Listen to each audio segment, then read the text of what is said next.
Hi hello welcome back our channel. నేను మీ లక్ష్మీ శ్రీనివాస్. మనకి నడుము 28 ఉంది. మనకు కావాల్సిన ఫ్రిల్స్ 14 ఉన్నాయి.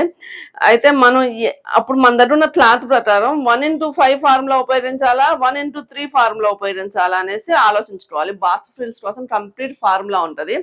ఎందుకంటే మనకి మాస్టర్ కోర్స్ అంటేనే డెస్టినులు ఊహలు ఉండవు అనమాట. ఇంత పెట్టు అక్కడానికి కాదు, ఇంతే పెట్టాలి ఇక్కడ అని చెప్పేదే మాస్టర్ కోర్సు. ఎగ్జాంపుల్ చెప్తా చూడండి. మనకి 1:5 అయితే మనకి పెప్లం టాప్ కానీ ప్లేటెడ్ ప్లాజర్ కానీ చాలా మంచిది వస్తుంది అనమాట.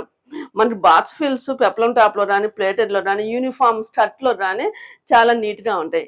ఇది మనకి 1:5 పెడితే మనకి లేఅవుట్ ఉంటే చాలా ఐరన్ చేసినప్పుడు కూడా ఒక్కొక్క ఫ్రిల్ కింద 5 లేయర్స్ వచ్చి చాలా నీట్ గా ఉంటుంది. 1:3 పెట్టుకోకూడదు అంటే పెట్టుకోవచ్చు, కానీ 1:5 చాలా బాగుంటుంది అనమాట. ఈ 1:5 ని ఎలా క్లాత్ మీద అప్లై చేయాలి అనేది మనం చూద్దాం. చూడండి, మనకి 28 నడుము ఉన్నప్పుడు మనకు కావాల్సిన క్లాత్ 1:5 ఫార్ములాకి 3.5 మీటర్స్. మనం ఎలా క్లాత్ మీద అప్లై చేద్దాం సెకండ్ పార్ట్ లో చూద్దాం.